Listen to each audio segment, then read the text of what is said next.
गुरुदैव दत्त. श्री नरसिंह सरस्वती दत्तप्रभूंना मी अत्यंत नम्रतेनं म्हटलं होतं. व्याघ्रचर्म परिधान करीत असलेल्या हे श्री नरसिंह सरस्वती दत्तप्रभू यतींद्र, पापाविषयी मला काही सांगण्याची कृपा करावी.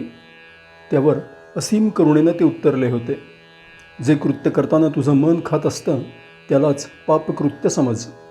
जसा सूर्य किंवा चंद्र कधीही लपून राहत नाही, त्याचप्रमाणे पापकृत्य कधीही लपून ठेवता येत नसतं. गोकर्ण महात्म्याध्यायातील सौमिनीचं उदाहरण तर तुला ठाऊक आहेच. पापकृत्य कधी ना कधी प्रकट होतच असतं. त्यामुळे तुझ्या हातून पाप घडू नये असं जर तुला वाटत असेल तर केलेलं प्रत्येक कर्म आम्हाला अर्पण करण्याची सवय मनाला लावून घे. म्हणजे तुझ्या हातून कधीही चुकीचं कर्म घडणार नाही.